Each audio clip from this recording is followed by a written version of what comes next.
Hey guys, Mike here from Lunch Money Comics with something I've never done before.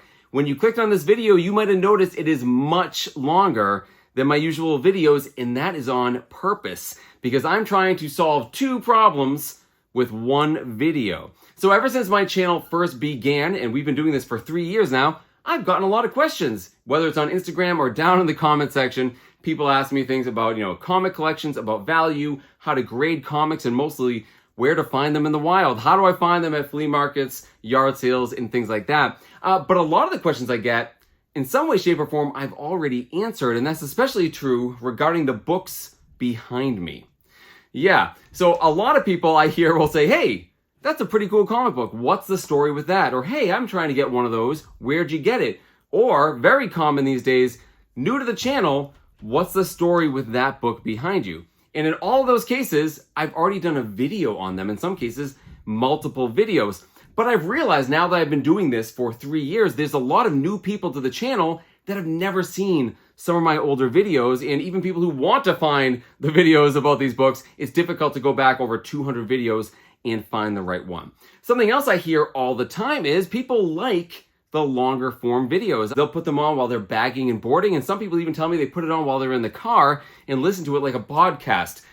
If you do that, eyes on the road, guys. Obviously, just listen to it. But yeah, people like the longer format videos. So I thought I could possibly make a video that solves both of those problems, and I got inspiration from one of my favorite YouTubers who has nothing to do with comic books, Joe Scott. Yeah, Joe Scott has a channel called Answers with Joe, and he talks about science and history and mysteries and all sorts of cool things that are interesting to me, and my kids love him as well, and when we're often driving on road trips, we put it on and my kids enjoy it. But on one of our road trips, he did one of these things he called a super cut, where he spliced together a whole bunch of videos that had to do with one subject, going back in the history of his channel, that you could watch one after another. But what I thought was really cool is that he added new content, he introduced every video, and then did a sort of follow-up. So I thought I would do the same thing. I would pick a singular topic, put a whole bunch of videos together, and give you guys a follow-up to each one of those videos and what happened to the books in those videos. And what topic did I choose to talk about?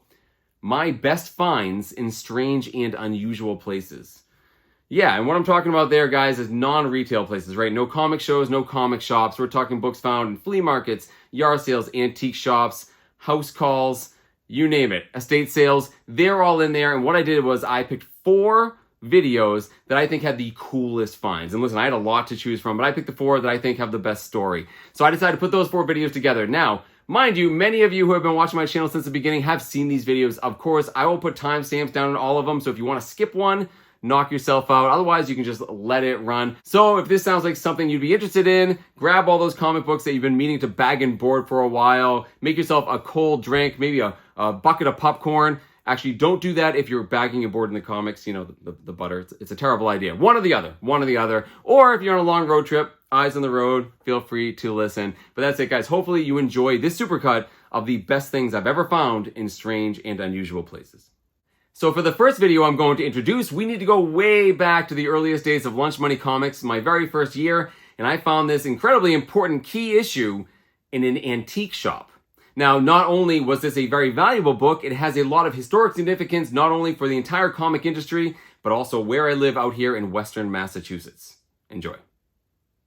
Hey guys, Mike here from Lunch Money Comics. In my last video, I talked about the realities of hunting for comic books in flea markets. How you don't often find great stuff, it's in terrible condition, or it's overpriced, or maybe you just don't find any comic books at all. And I said in that video that the key to finding good comic books in strange and unusual places is persistence. Because honestly, guys, most of the time, you're not going to find great stuff. You're going to strike out more often than you succeed. But if you keep at it and you keep hunting, you may just find something amazing. I know this is true because it's happened to me in the past. As a matter of fact, it happened to me yesterday. I found an incredible comic book at an indoor flea market at a great price. And the story of how I found this comic book is one born out of previous failure. So I will tell you guys that story and show you this awesome comic book after the coins drop.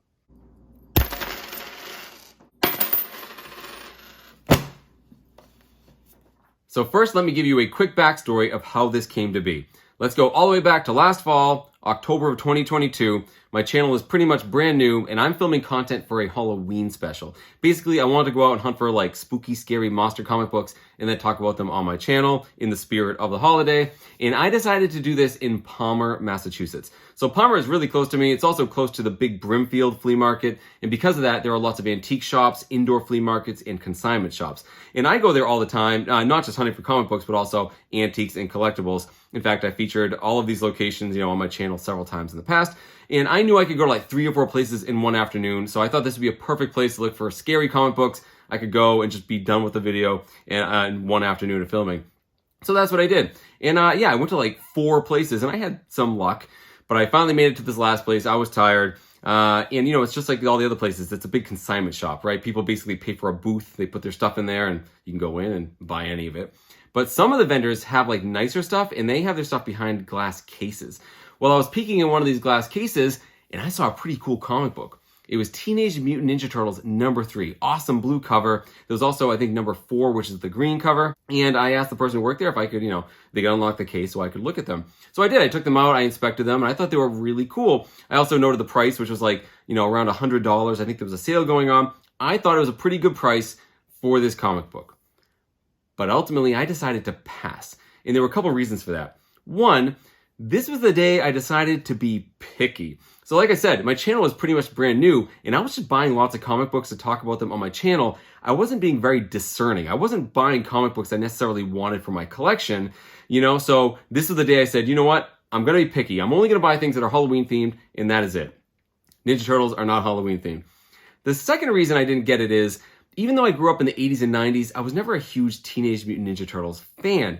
I mean, I played the video game, I watched the cartoon, but I always consider myself like a year or two too old for them. All of my younger family and friends were into them, but it wasn't really my thing. Still, I've always respected the Turtles because I'm a comic book collector and they have roots here in New England. They were created by a couple of New Englanders and, they have a huge history right here in the Pioneer Valley of Western Massachusetts where I live. In fact, Mirage Studios, which is their publisher, was based out here in Northampton, Massachusetts for years and years and years. So I do see these turtle books often. A lot of these, the artists and creators of the Turtles lived around here. They go to comic book shows. So I'm very much aware of them and I do think they're cool. But ultimately, that was the day I decided I'm gonna pass. So I filmed my footage, I edited it up, and then about a week and a half later, that video premiered right around Halloween. And an hour after that video came out, a friend of mine named Larry sent me a text and he said, Mike, whatever you're doing, stop it right now and go find that TMNT number 3. Go back to that location and buy it right away. And I was like, why? I looked it up. It's not worth that much money. And he said, no. It's not a regular one. That's a special printing. So what had happened was way back in 1985 when the Turtles came out, there was a convention in New Hampshire. And they printed off a special batch of like 300 to 500 of this issue number 3. And the intent was that it was supposed to be like a nice uniform blue over the whole cover. But something went wrong with the printing process, the screening, and it ended up with some blotchiness of white. So the writers, Eastman and Laird, didn't really like it, and they sort of corrected the issues with the screening to make them all uniform blue. But about 300 to 500 of these books, depending on who you ask, snuck out, and mostly into New England. So you can find them in the wild, but it's rare outside of New England. And because it's so rare and there's so few of them, they're worth a lot of money. And my friend Larry had been looking for this book for a long time. So he said, if you can go back and find this book, I will absolutely pay you a lot more money for it. You can flip it really quick. I'm so excited, to finally stumble upon it. I said, you know what, Larry? I am on it, man. I jumped in my car. I raced back there. I ran into Palmer Co-op, ran up to that glass case, and it was gone. I actually filmed some footage of me when that happened, running back there and then just being sad. I made a sad face on the camera because I intended to tell you guys the story, win or lose. Like if I found it, hey, that's a great story. Hey, I found a book. Or if it was a failure, I wanted to talk about that failure and how, knowledge is everything, right? I wish I knew about this book. I would have picked it up the first time. Still, I was sad, not for me. I was sad for Larry, and I called him up and said, hey man, I was pulling for you. It's gone, and then I asked the people who work there, when did that comic book sell? And they said it was the week previous, which actually made me feel a little better because I was really worried like it had sold like, half an hour before, like someone watched my video, knew what it was and went and got it. Anyways, that should have been the end of the story, right? It was a miss. I screwed up. A week later, Larry texts me and says, you're not going to believe this. I found that comic book at a flea market. It was a flea market like an hour and a half away.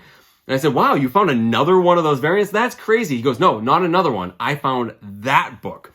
He actually bumped into the guy who bought that book in the same location and was able to buy it from him for a really good price. So we couldn't believe it. I mean, we were laughing about it. We've been laughing about it ever since. Like, what are the odds of that, guys? Talk about like the comic book god smiling down on you. That book was meant for Larry. It was a great story. I always intended to tell it on my channel at some point. End of story though. Great story, but end of story. How does it have anything to do with the comic book I'm about to talk about? That's because yesterday I was back in Palmer, Massachusetts. I had a small window to go hunting and I knew I couldn't drive far from my house. So I chose, let me go to Palmer. I haven't been there in months. Let me check all these places, look at the comic books, see if there's anything worth getting. So I'd go up to a place, I'd film my intro that you guys see all the time. Hey guys, Mike here from Lunch Money Comics. I'm at this so-and-so place looking for comic books.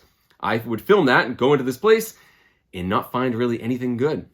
And then I go to the next place and do another intro and not find anything good. So I finally come to the last place, this Palmer Co-op. It is raining cats and dogs. I almost drove by it. I said, you know what?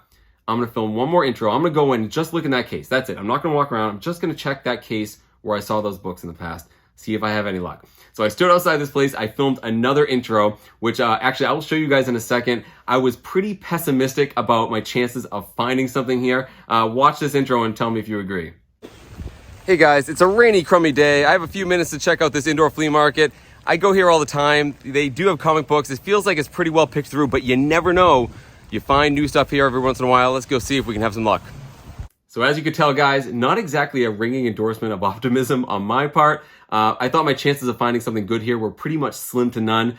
It was pouring out. I was tired. I was like, you know what? I'm just going to go in this last place. I'm not even going to look around. I'm just going to go right to that case and see if there's anything good in there. So that's what I did. I walked up to that glass case, looked behind the glass, and saw a pretty awesome comic book staring back. It was Teenage Mutant Ninja Turtles #1.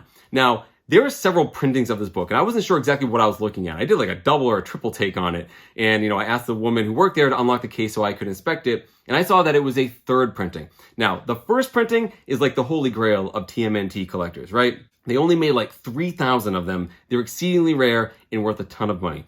The second printing isn't much better. They printed 6,000 of them, I think, and they're still worth thousands of dollars. But then they have the third printing, right? The Turtles start taking off. They can make more of these books here, and they printed 36,000 of them. So 4 times as many as the first and second printing combined. However, for people who can't find, the first and second printing or can't afford it, the third printing is the next best thing. And honestly, guys, it's still worth quite a bit of money. So I got to inspect it. I saw it was in pretty great shape. And then I looked at the price. They had it listed at $125, and that vendor was having a 20% off sale. So it would cost me $100.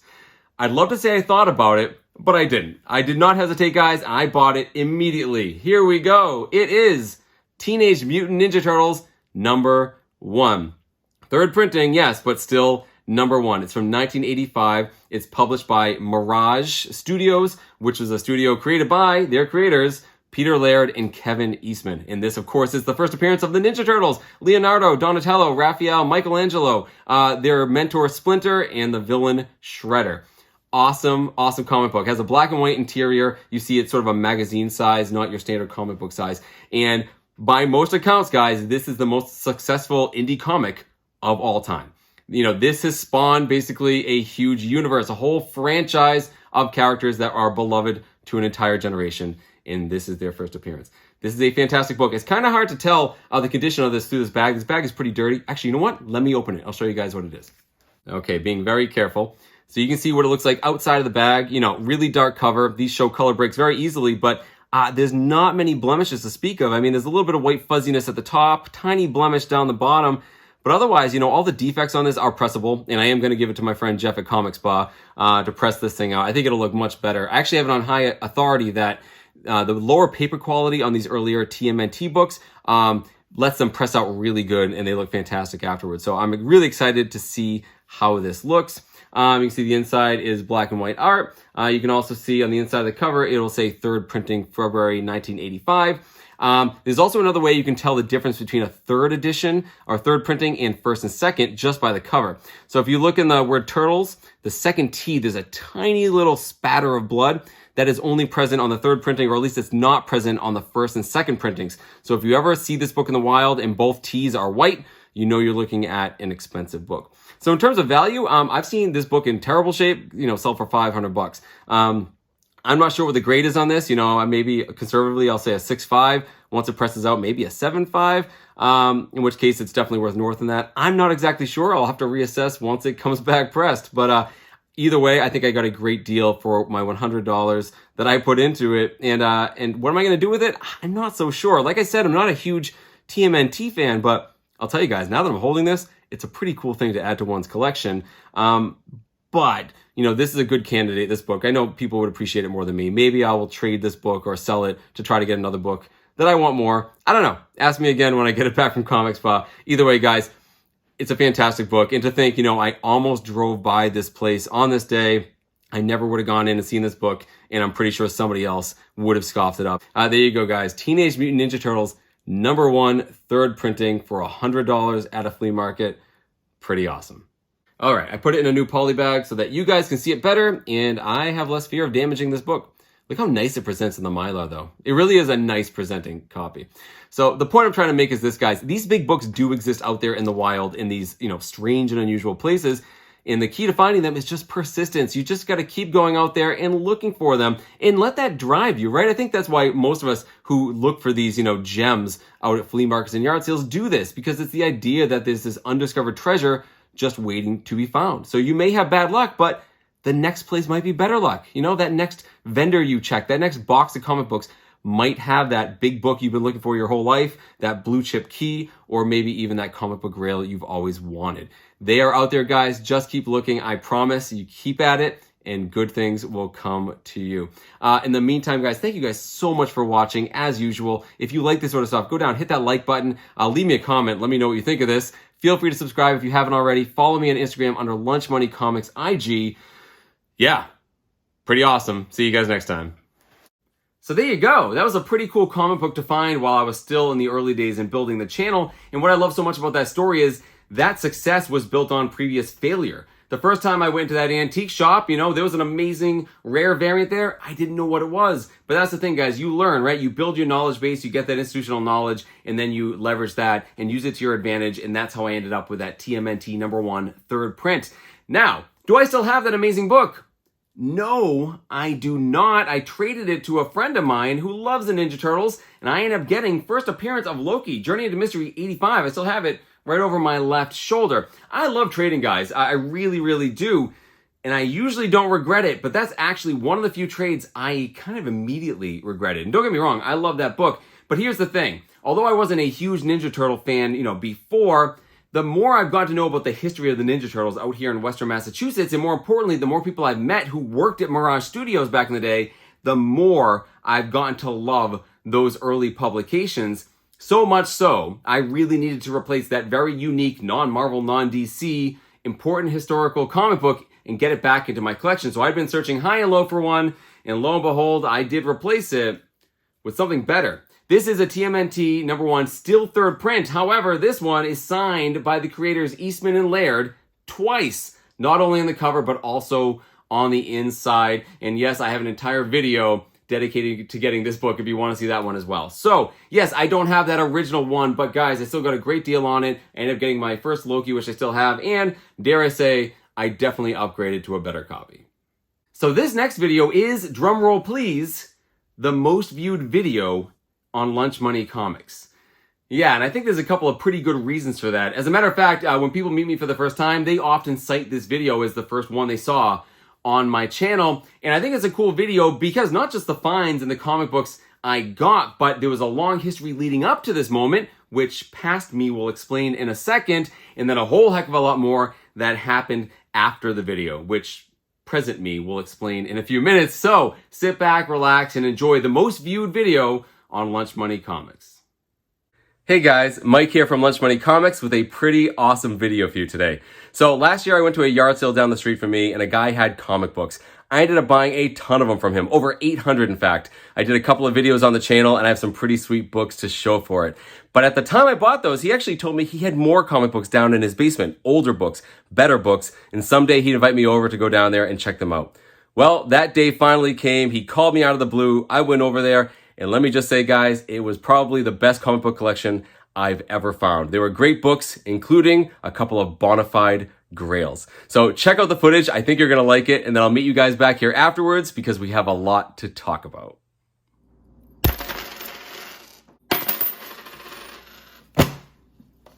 These are all your comic book boxes? Oh my goodness. Are they organized? No. No. No. But, oh my gosh. There are ones there's a couple I want to show you. These are 10 centers. Oh yeah. These are some 20s. These are some, yeah, I mean. You get like the weird stuff too, right? Yeah. Look at those. What are those? These are. The Seal Fusion. Never heard of it. Yeah, I know. You have a few issues before this, you'd be in business. Yeah, I know. You and we'd be flying to, Tahiti together. Oh well, that and $1. Yeah, what else you get there? The Metal Man. Metal Man, oh yeah. I like. Sometimes you can't come in with me to walk right in there. So that's not much. I mean, this is cool. I'm gonna look it up because I don't think it's not Triton. Oh, you see this got writing on it and stuff. Yeah, you get the old bags, huh? What's that? Yeah, the they get the sticky. Gotta get them out of those bags. Dust. Yeah. Well, love another thing to do. You know that? Oh, you gotta rebag. You gotta rebag all these. Yeah. I have to Contest rebag of Champions is the first big crossover. Oh, great Dazzler cover. Oh yeah. Oh, that's. Here, Mint magazine. Yeah, magazine. To tell you about the Avengers. Who's that? I think this might be first M'Baku. For first the two? Man Ape. 80. I don't think anything happens in 80. 86. You need to go back in time here. Yeah. Oh no, that one's I think I bought somewhere. These are cool. That's wicked cool. Go ahead. Tell me what you think of the I put that aside.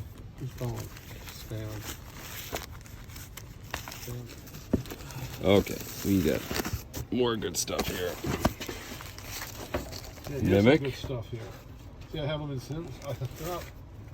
What's good stuff? What did you go? Well, the X-Men's old because I collect X-Men. $1.25. Yeah, back in the day. Good deal. 12 cents. Let's see. Archie. Look at Veronica. I had a little crush on Veronica. A lot of people did. With you. Yeah, Veronica. I didn't like Daddy. Daddy was kind of because it's a Sal Buscema cover. So first meetup between Spider-Man and Falcon. It's just a great cover. So we can go for a little bit. He didn't do it. He couldn't do it. Oh. And that's not one of the mountains I'm looking for. Hey. You probably don't know about, but there you go. Yeah.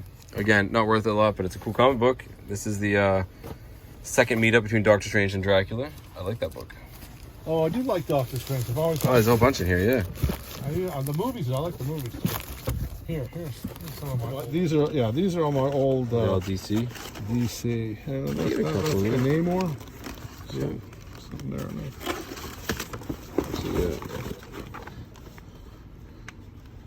It's kicking ass. Look at Super Horse. I bet that's worth something. I don't know. See? Oh, but it's all busted. But it's still good. The wrong ones, man. But I think my aunt would take me there. Oh, too bad. I like that gorilla guy. Oh, that's a great one. I have the comic book too. Yeah, he's all that's torn. Yeah. That was his best nemesis. That was in bad shape. Joker's always good. Let me see. Any Joker covers?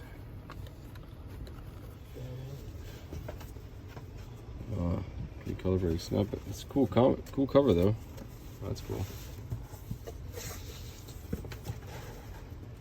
This cover so many times. Oh yeah, that's a classic. Yeah, that's a classic one. I have this. $10. $10? Yeah. That's fine. Some old. I love Spectre. Spectre's like one of my favorite DC characters. Really? Yeah. He was good. He's very cool. Yeah, these are $1 ones. No, okay. Still not. We're gonna find the thing I'm gonna show you. Eventually. What is that?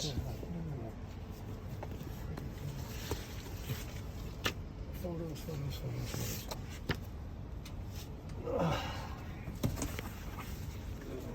It's okay. Oh, look at this. Now that might be worth something. Yeah, 14. It's in pretty good shape. Yeah, I know. That's what I'm saying. I don't have too many like that. Little classic Golden Age matchup. Let's see what we got here. Oh, we get a picture of a monkey. What? Picture of a monkey? Picture of a monkey. Oh.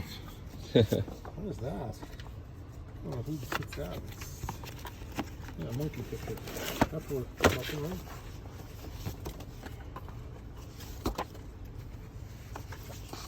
Okay, I think we're heading into some easy. Creatures on the loose. Look at some there of 21. 23. Is that a good? Oh God, I like that. Wolverine and the Hulk. That's a good. What? Why are you laughing? So this book here is by far the best one in your whole collection so far, and it's worth thousands of dollars. Thousands? Thousands of dollars. You're lying. I'm not lying. I'm not lying at all. Not at all. That's Hulk 181. That's one of the most famous comic books in the world. I'm not joking. Okay, we are going to be very careful with this one. Okay, I should put that in. I can take something out of here and put them in. All right, we're going to count the... Oh, that's the other thing I checked. Marvel value stamp is in there. What is it? What's a Marvel value stamp? That. Oh, that thing. I feel better holding it now that I put it in a bag and I got board. a lot of Hulk. I can't believe this was hiding in there. I'm going to look at all my Hulk. You're lucky I'm so honest. I know. I'll give you $50 for it. I'll give you $100. No, I would never. I thought you were going to say a couple never. $100. No, There's one of these is worth a lot. This one, and yep, that's the reprint of the first appearance of this character Groot. It's the reprint. Oh, Groot. Yeah, you know Groot. Oh yeah, Groot. Oh, the big ones we get. Keep going back. You want to be going back in numbers, not higher. No, I just yanked them out of the middle. Maybe there's more. I don't know. 80. All right, let's see what else. Grab the Fantastic Fours are the big ones. So. I'll see if I have more Fantastic Fours. You see that? Yep. Get another one. Another good one? Yep.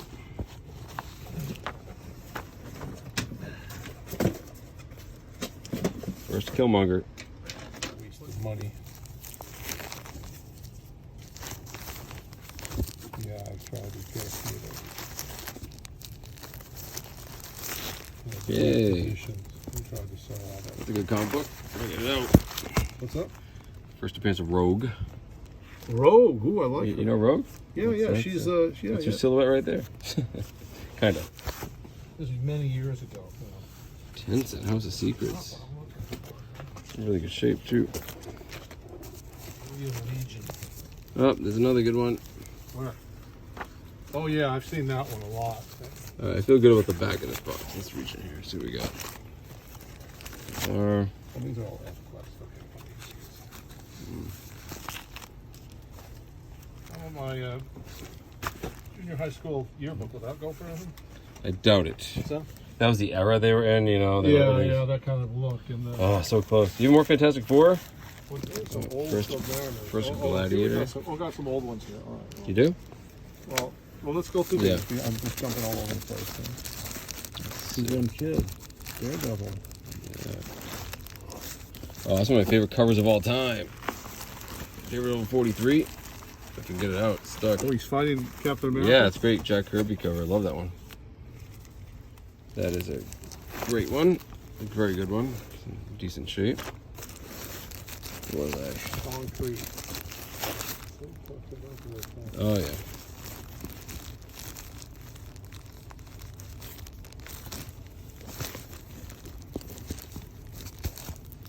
Well, this must have been a, this is, you know, Yes, yeah. it's a fake number one.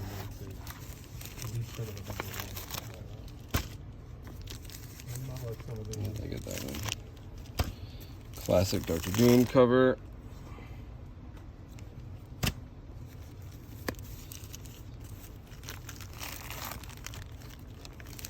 $10 Superman Adventure Comics. Some of these gotta be worth something. A lot of 10-cent comics here.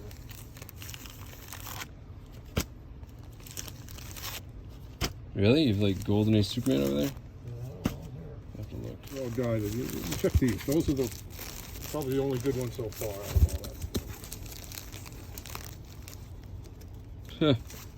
What's that? I found another one. Another what? Fantastic Four? Yep. I gotta get to it. Johnson Fist. Oh, some of these are weird. Ugh. First appearance of Silver Surfer, and unfortunately, it's missing. It's missing this little. It's missing the whole top of the back cover. Oh, it's missing the back cover? It's in rough shape. Come on. Can't get to these books. Like that one. X-Men. Oh, nice. First Annihilus.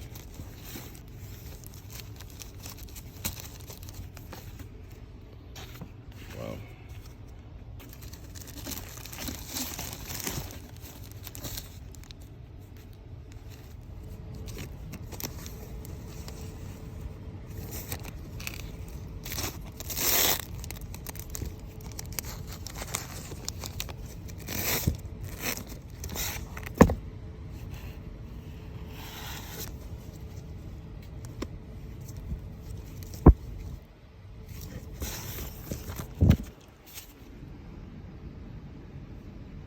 Nice.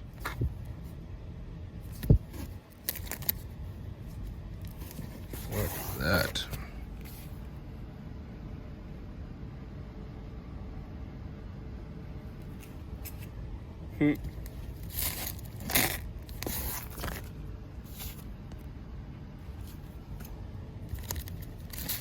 Yeah, good thing that's the, well, not good thing. I was kind of hoping it was the original, but it is the reprint. It's pretty cool, though. All right, so more.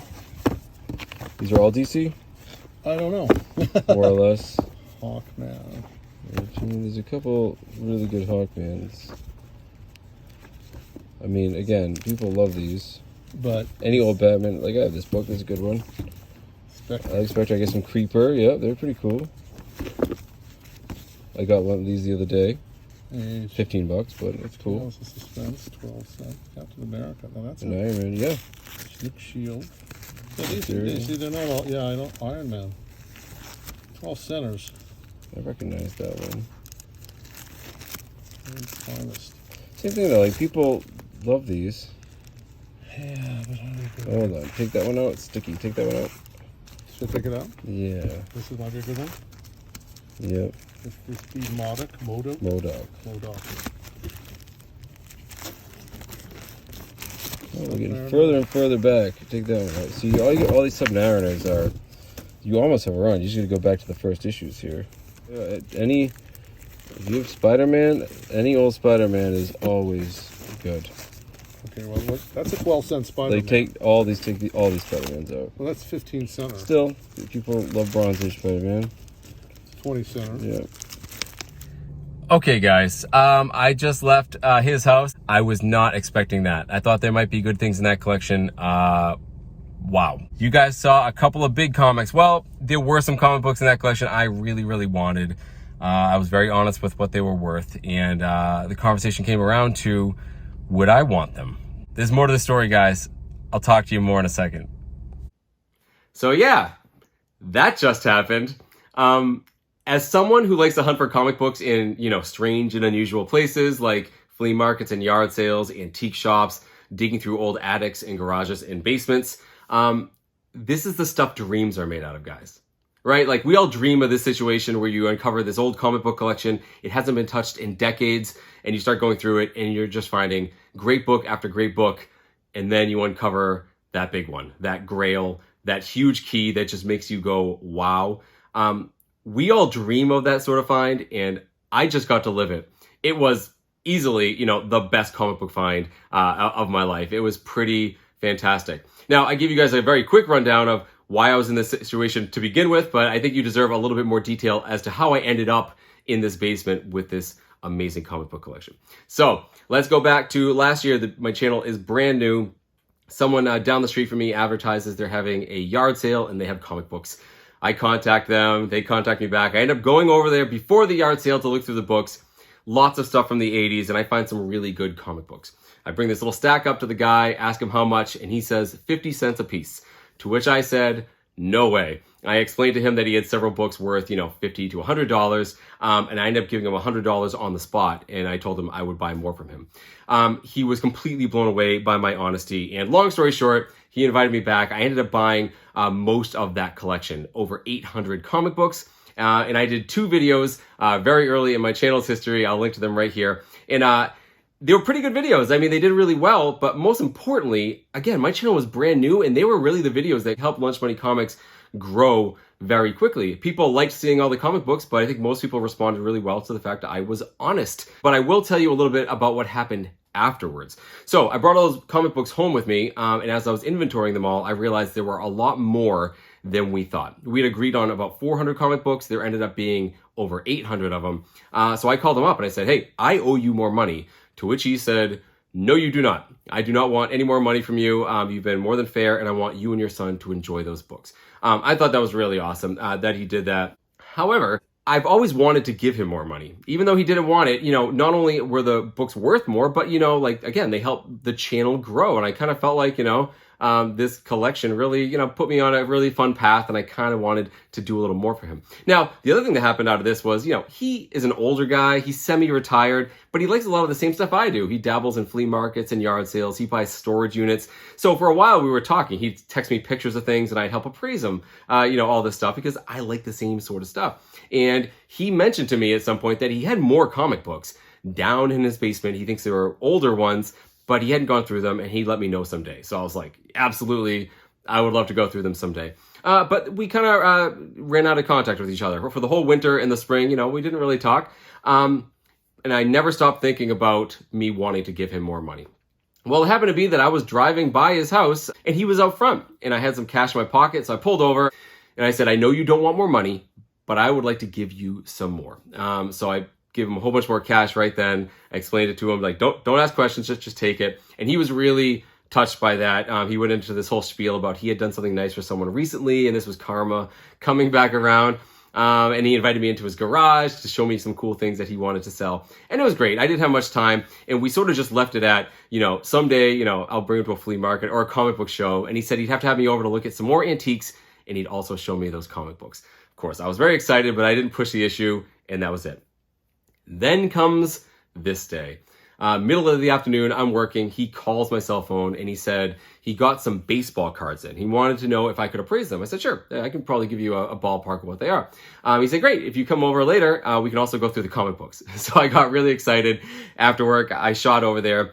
The baseball cards weren't worth anything. He showed me some vintage toys as well, And then finally, we went into that room. It was a part of his basement. It was sort of unfinished. It was really cramped quarters. You guys could tell, I was filming really close because there wasn't any room. And yeah, you guys saw a good chunk of that collection. Some of it was in comic boxes. A lot of it was not. It was in picture boxes or shoe boxes. Only about half of them were bagged, and even those weren't boarded. They were covered in lots of dust. And although I saw some, older books at first, a lot of it was the same old stuff from the 80s, lots of independent stuff that he really liked. So I asked him, what do you want to do with this collection? And he said he wanted to sell it fast, and he wanted to get the most he could. And I explained to him that those are two mutually exclusive things, right? You can sell a whole collection really fast if you're willing to not get top dollar back, and the nicer ones you might want to have to kind of like do separately. So I said, I know what we'll do. We'll go through them, and if I find any books worth over like $20, I'll start making a pile over here. And that's what I started to do. I was finding some good Silver Age stuff, nothing great, nothing, huge keys, but I started making a pile. But then he kept pulling out more stuff. And the more stuff he pulled out, the older it started to go. So he had lots of Fantastic Four books, Silver Age, but they were all from like issue 55 up. He started getting some older stuff. And then he started getting the stuff from the 70s, and I started seeing some Incredible Hulk. And I don't know, guys, I felt it coming. I'm like, he's gonna have it in here, isn't he? And there it was. I flipped over the book, and there was an unbagged Hulk 181 staring right back at me. Now, my first reaction, guys, I actually groaned. Because as soon as I saw that book, I knew that this collection was going to be a lot more difficult to sell. Not meaning like no one would want the book, meaning it's going to take a lot more effort. Here I am putting like, $20 books aside. Now we have a big one, and the books are getting better. This is going to be a collection we're really going to have to be careful. Go through. This is just a whole different animal, right? These have to get cleaned and pressed and maybe even graded. So I showed it to him, and he's like, oh yeah, Wolverine and Hulk, that's great. He had no idea No idea what it was worth. I said, this is worth money. He thought I was meant like $100. So I got the giggles and I told him, you guys saw right in the footage, I told him the truth. I always tell the truth. I told him it was worth thousands. And you guys couldn't see his face. He did not believe me. He was just staring at me, blank stare. He didn't believe me, and it didn't help the fact that I was like, I got the giggles. It was such a crazy moment. I started laughing, and he really didn't believe me. But the moment it set in to him, guys, I had to cut the footage because he swore really loudly. It was a really funny moment. So yeah, that was pretty awesome. And then we kept going back, and sure enough, you know, the Fantastic Fours are going back in time. I'm like, he's gonna have it. And I uncovered the Fantastic Four 48, you know, in horrible condition. It's definitely like a 1.0, but still, it was a really cool thing to find. And then, you know, I was there for hours, guys. I found several boxes, you know, full of just like DC and everything I was looking up. These 10 and 12 cent DCs were all like $50 to $100. I just stopped taking them out. Honestly, guys, I only showed you half the footage. I ended up cutting a lot of it just because there was so much down there to go through.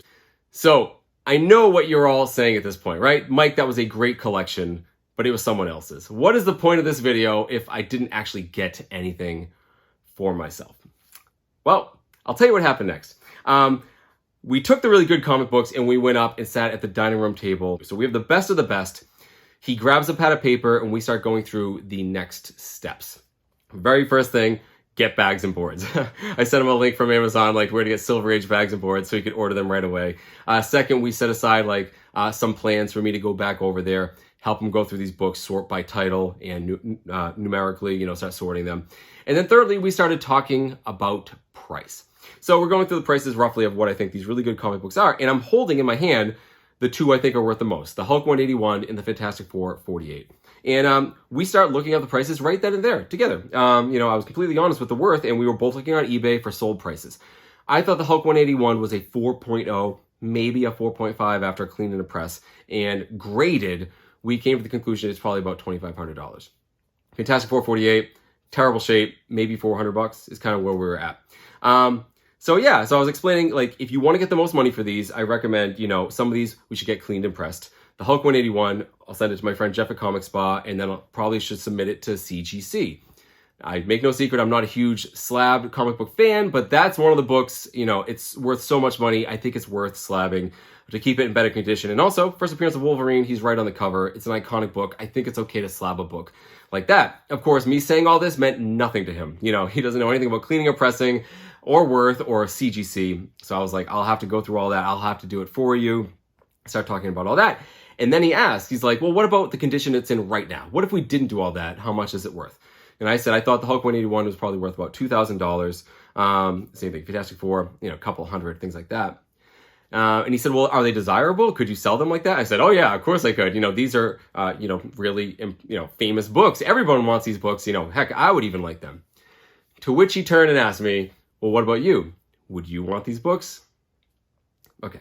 Before this moment, if you were to ask me my top 3 books on my wish list for my collection, number 1 is my Holy Grail, X-Men #1, right? That's the book I want more than anything else. Number 2, Hulk 181. I collect first appearances of X-Men. I've never had a 181. Of course I would want it.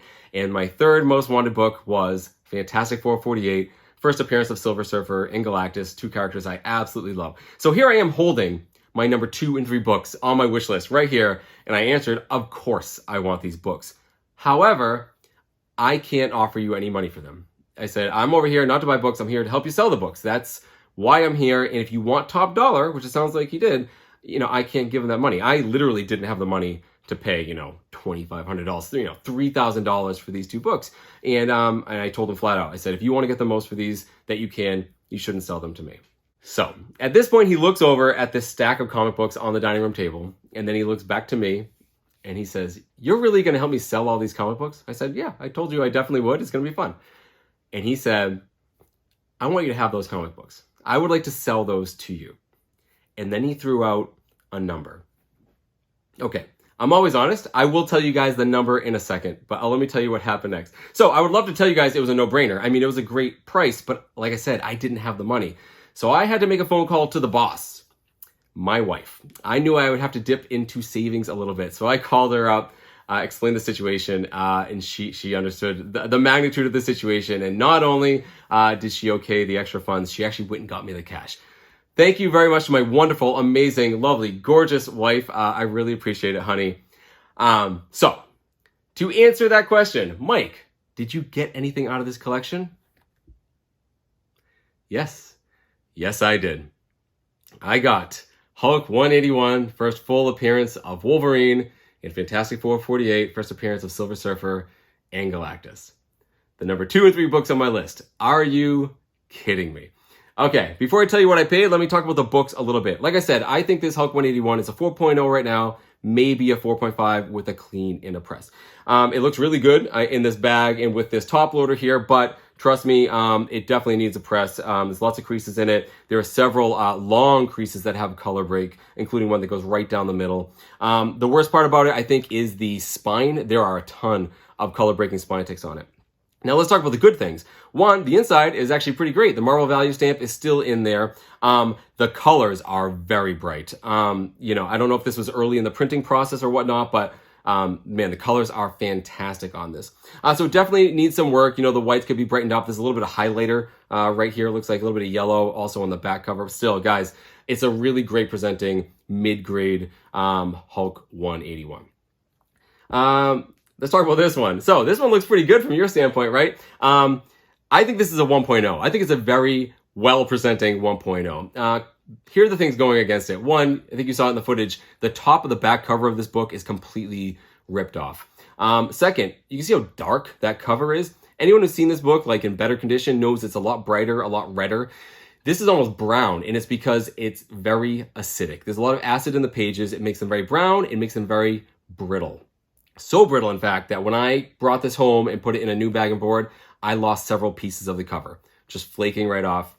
The staples are both in there, but they're not attached to much. The bottom staple is not attached to the cover. In fact, it's only attached to the middle 2 folios, and the top staple has most of the rest of the book. So it seems like everything in this book is attached at either the top or bottom staple, but never both. And I will never take it out of this bag ever again because I'm afraid it's going to fall apart. I think it's a very good presenting 1.0.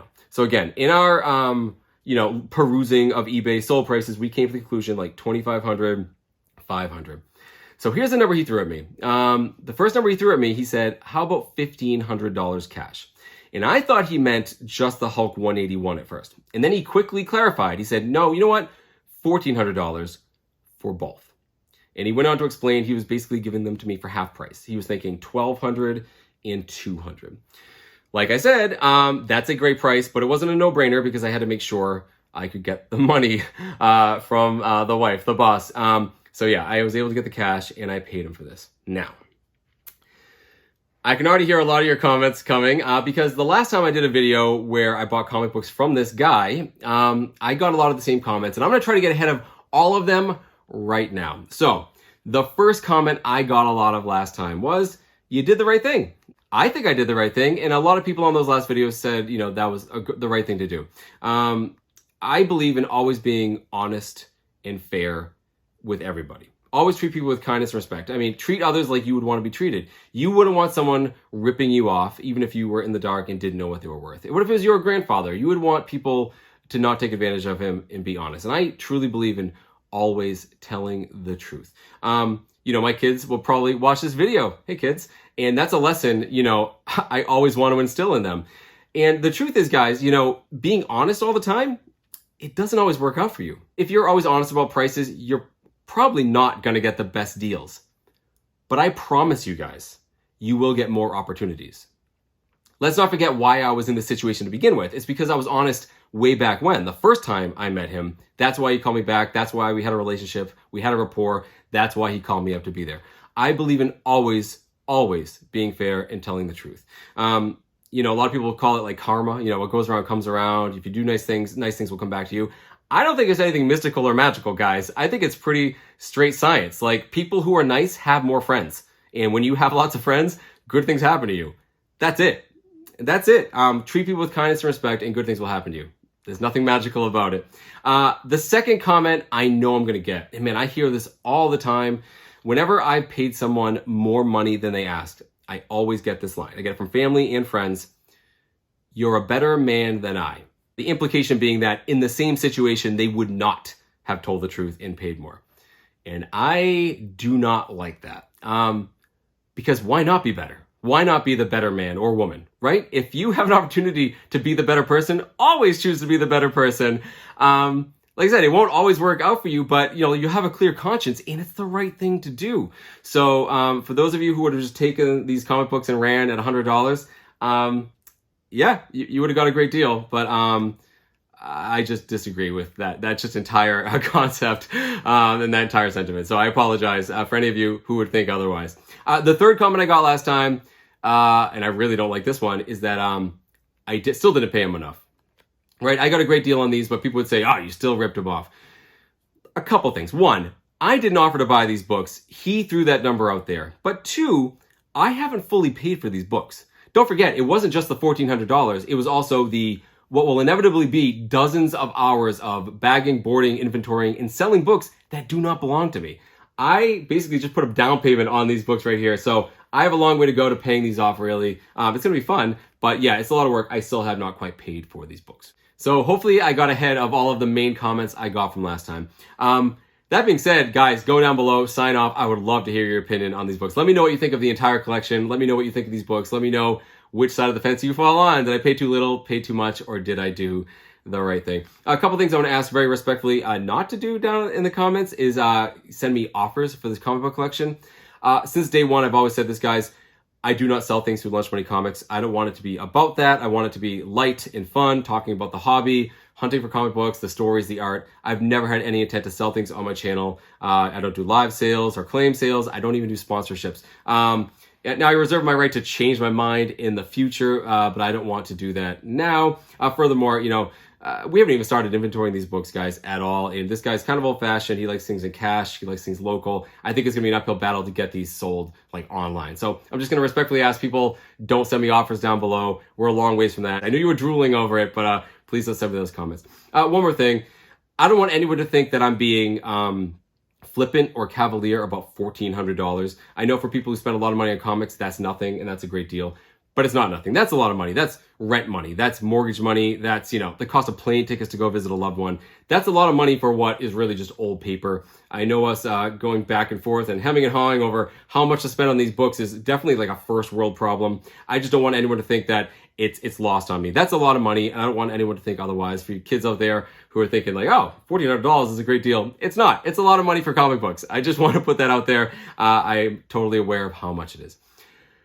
All that being said, guys, are you kidding me? I can't believe I got these two books. I can't wait to hear from all of you. Let me know down in the comments what you think of all of this. Pretty nuts. So, in the meantime, I hope you guys keep hunting for comic books in strange and unusual places. Always be kind. Always treat people with respect. Always be honest, because you might find yourself in that strange and unusual place that's holding a comic book grail meant for you. Thank you guys so much for watching, and I'll see you next time.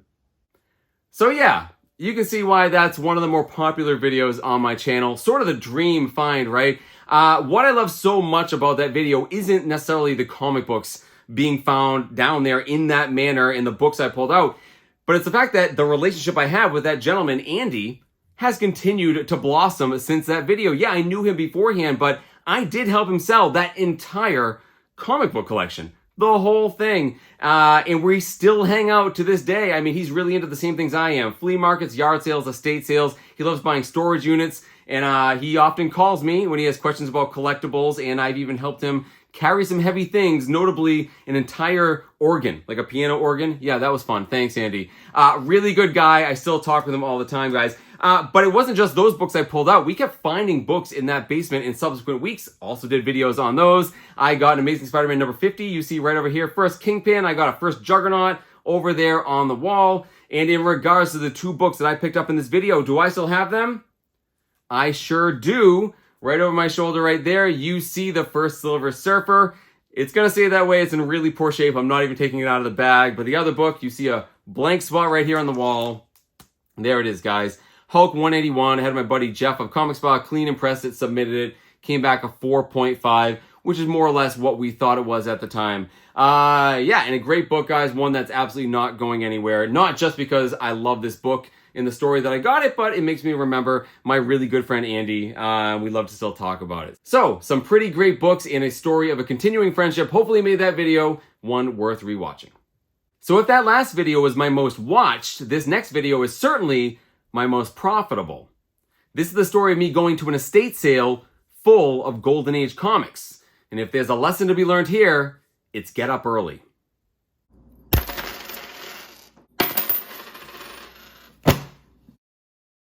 Hey guys, Mike here from Lunch Money Comics. It's really early in the morning. The sun barely came up because I am at an estate sale. I saw this posted online. This estate sale has lots of really cool vintage things, including some Golden Age comics. And I've learned my lesson the hard way. When you're going to these estate sales, you got to be really early, sometimes hours early. And as a matter of fact, I'm here almost 2 hours early to be in line, and I'm the first person in line. So I think I have pretty good chances of getting in there first and getting a stab at these comic books. I just hope I can get them for a good price. Wish me luck. So not only am I the first person in line, I'm the only person in line. Like I said, I was here really early. It's pouring. About 1 more hour. 15 more minutes.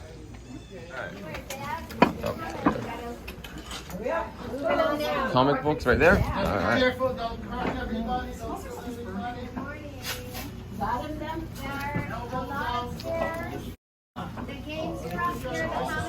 Yeah.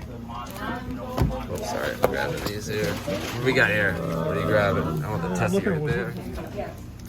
Let's see what we got here. Is there more than one table? Another table, right? Look underneath. No. Maybe they're called up. I don't know. Let me see these prices here. 20, Tessie.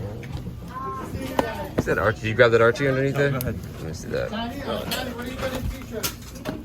Like the crime does not pay. Felix. Wow, there's some pricey ones. Yeah, Felix a lot, huh? The ones I love is like the ones with like typist Tessie and stuff. Oh, they're the best. Oh, That's my favorite. Yeah. Or they're as risque as you can get. All right, guys, I think I did pretty darn good. Okay, guys, it definitely pays to be early. I was first in line, and it's a good thing I was because everyone wanted the comic books. But because I was the first one to the table, I was able to grab every single comic book I was interested in from the pictures I saw online. And, I can't vouch for the condition. They weren't great shape, but I think I did pretty good. I think I got some pretty awesome books at a pretty great price. I can't wait to go home and show you guys what I got. I'll see you back there in a second. So there you go, guys. I just got back a little while ago. I was pretty excited to actually show off these books. I barely got any sleep / no sleep last night. I was up really early. The adrenaline was pumping for my recent purchase. Normally I don't do this portion right away, but I was so excited and I knew I was going to crash later. I decided to do it pretty much right away. But before I actually filmed this portion, I did a little bit of research on some of these books, and honestly, I had a hard time. I'm not a big Golden Age guy. I don't know that much about them. So I reached out to some friends, my good buddy Matt, a local guy and comic dealer, really fun guy, knows everything about like heritage auctions, but also two very well-known comic book YouTubers, Alex the Comic Hoarder and Alan the Comic Collector Geek. These are the two guys that know more about Golden Age books than anyone I know about. And as a matter of fact, I just got off a phone call, a video conference call with Alan all the way from Canada, where we went through every single one of these books, and I leaned heavily on his institutional knowledge on Golden Age books. It's actually amazing what he can remember. And we actually tried coming up with sort of like what we thought the value of these are, because one of the most requested things I get on my channel is to talk about what the value of these comics are, not just what I bought them for. That's often not a very important thing for me, but I understand why a lot of people are interested. And in a case like this, where I got a lot of comic books for what I thought was a pretty good price, I think it is worth mentioning what we think they're worth. So I'm gonna give you guys our best judgment on what that is. Man, I'm excited to show these off to you guys. Before I do though, if you like this sort of stuff and you wanna support the channel, head on down, like, comment, subscribe, follow me on Instagram at Lunch Money Comics IG. Let me show you guys what I got at this estate sale. Oh, I have one more person I need to thank, my buddy Nick, who tipped me off to this estate sale. It was actually posted on Facebook by a local estate sale company. You know, they sort of like run these things. And I actually follow them on Facebook, and I completely missed this one. So Nick did not miss it, and he knows I love comic books. He saw the pictures posted, so he tipped me off. Thank you so much, Nick. I absolutely owe you one. You're also the reason I didn't get any sleep last night.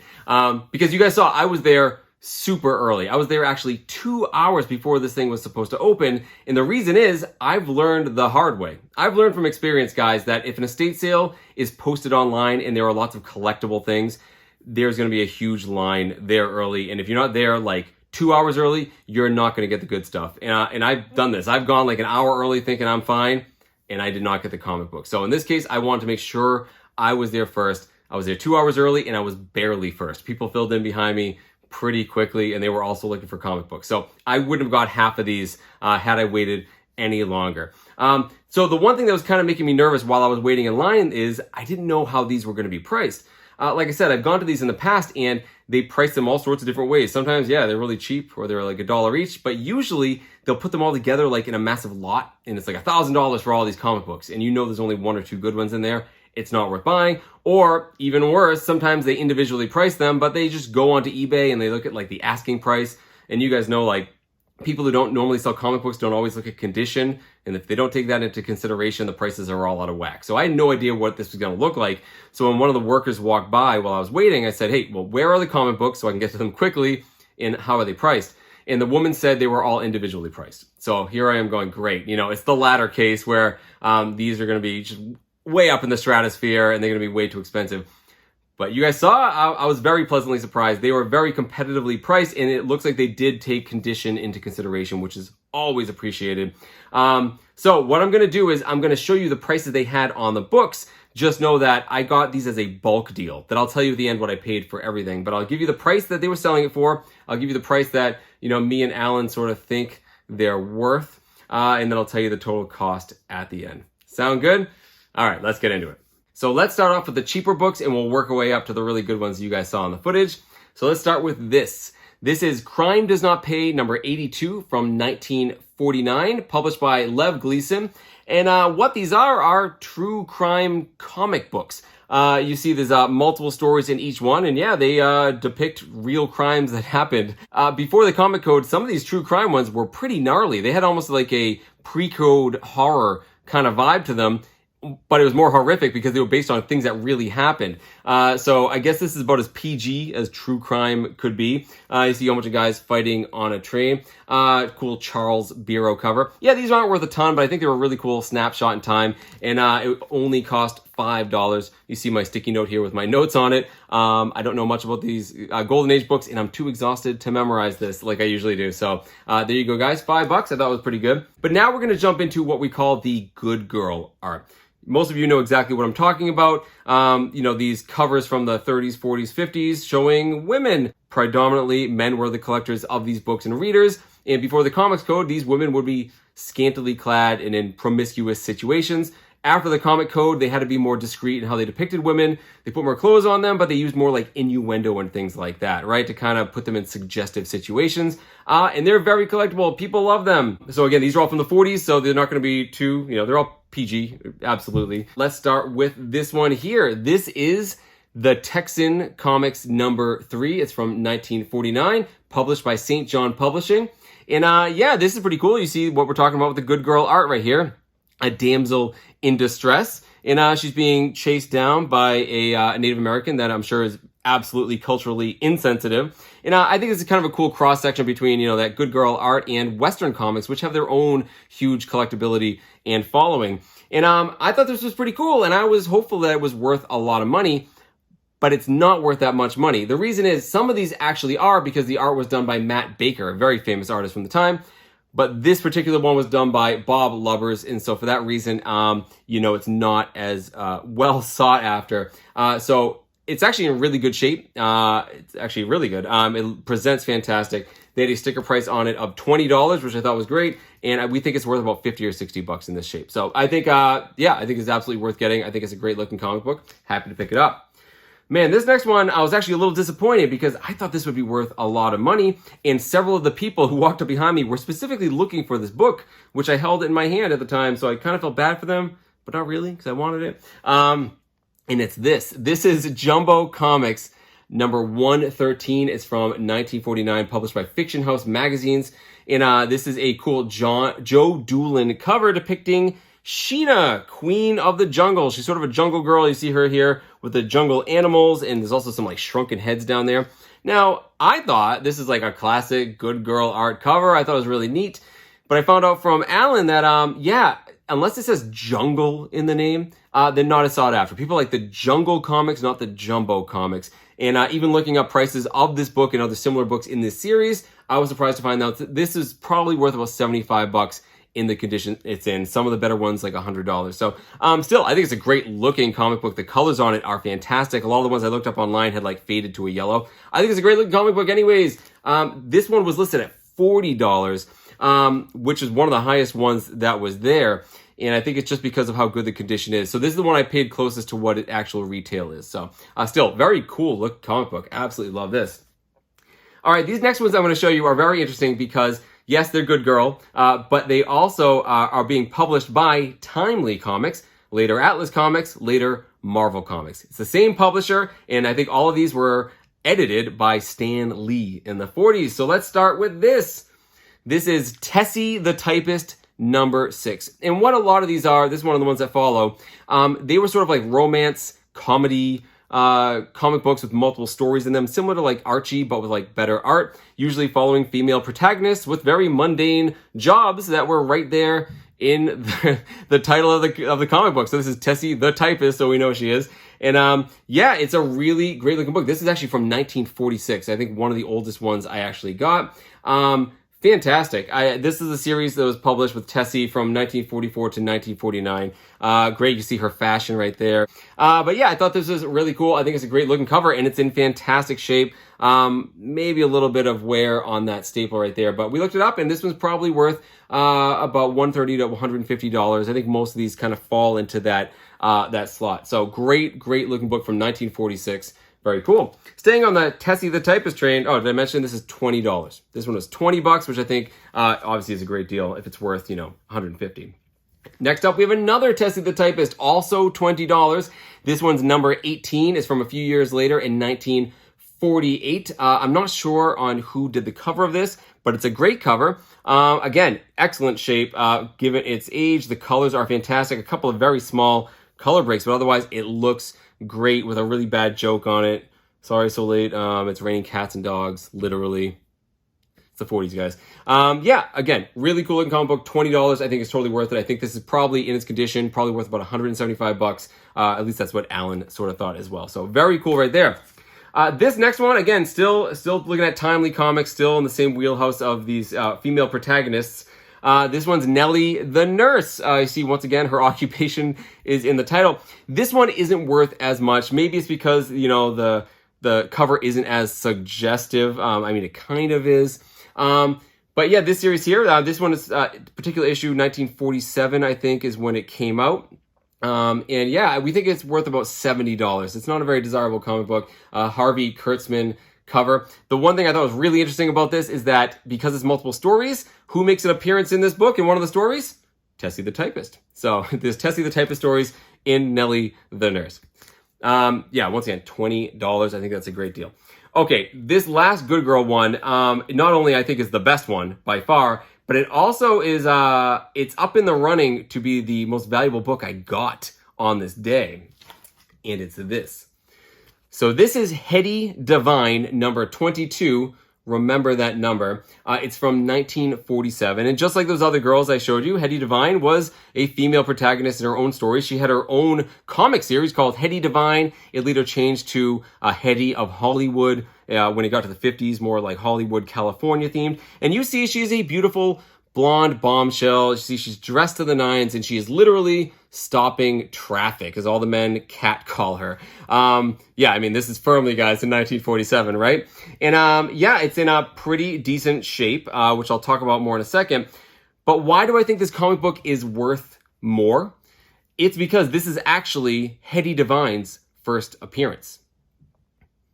Right, issue 22, it's her first appearance. And that's because even though they kept the numbering of this publication consistent, they changed the title of it. So as a matter of fact, the issue before this, number 21, was All Winners number 21, like featuring Captain America and Namor and the Human Torch and the Wizard. That was the issue before this. And then issue 22 was Hetty Divine. And she was in, like, guys, 77 different Marvel publications. Also, what gives me a kick out of this, guys, because it's Timely Atlas Marvel. If you look at any of these girls, they're listed as being part of the Marvel 616 universe. Just got a kick out of that. So yeah, she was in like lots of publications for a long time, but this is actually her first appearance. And because of that, it's worth quite a bit. How much more? I don't know. We had a hard time finding this. As a matter of fact, there were only 4 of these on the census having been graded. The last one sold 5 years ago for as a 7.5 for like $1,500.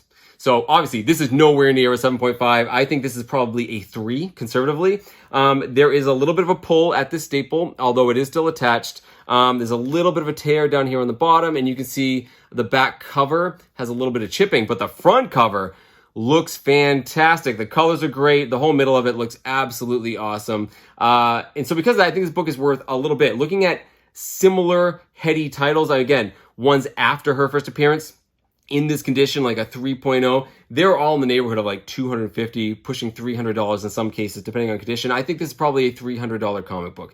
I don't know, if any of you know more about this comic book out there, I'd love to hear about it. Again, if you go to Key Collector, it shows some really weird numbers. There's not a lot of sales of this book. It's a pretty rare book. So I actually don't know what it's worth, but I think it's awesome. It's probably my favorite cover of all these books that I'm showing you right now. I think it's absolutely cool. And this one, I think, was the most expensive one I got. It was listed at $50, so they clearly had some idea that it was worth something. So $50, I think is absolutely worth it. I think it's worth quite a bit more. So there you go, guys. First appearance of Hetty Divine. So I know there's a lot of good girl art lovers out there, but I think most of the people that watch my channel are superhero fans. So now we're getting to the golden age superhero books. Starting with this one. This is Captain Midnight number 55 from 1947, published by Fawcett Comics. Originally, Captain Midnight was a radio character. He had a radio show from the late 30s all through the 40s, and he was a fighter pilot like during World War II. He was in his World War II plane. He fought against the Axis powers. He was doing like covert missions, and it was a radio show that was extremely popular. But then he got his own comic book. It was actually published by Dell at first, and it was very similar. He was a World War II pilot type guy. And then Fawcett Comics took this, and they took a decidedly different direction with him. They were trying to capitalize on the whole superhero thing, and they changed him from a pilot suit into sort of a space suit. And at first he was like just a guy who could fly. He didn't need a plane. And then they put him in space, and he basically went from a superhero to a space hero. And that's what we see here. It's a far cry from where he started off in the radio show, but you see him here. I love these old science fiction covers, guys. I absolutely love them when they're from the 40s and 50s. I saw this, I was like, oh, that's pretty cool. There's an alien. And then I started looking at it when I got home. I don't know what he's doing to that alien. It looks like he put the alien in an electric chair, and he's about to execute him. And if he isn't, he's certainly about to torture him, which is kind of messed up. But still, obviously, it's a really cool cover. This is in very good shape. It's extremely tight. The staples are good. There's a couple of creases, but they're not really color breaking. Yeah, fantastic shape. There's only a little bit of pencil right here.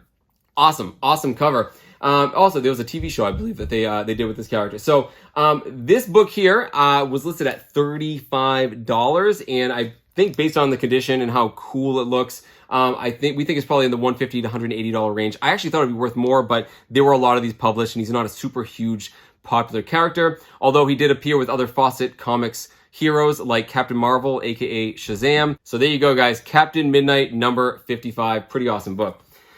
All right, this is a really great one. I think this was the last book I grabbed. I almost didn't see it. It's this. This is More Fun Comics, number 106 from 1945. Henry Boltinoff cover. And you guys see Superboy throwing flapjacks right there. You also see there's a Green Arrow appearance in the story. We have Dover and Clover. Why is this book significant?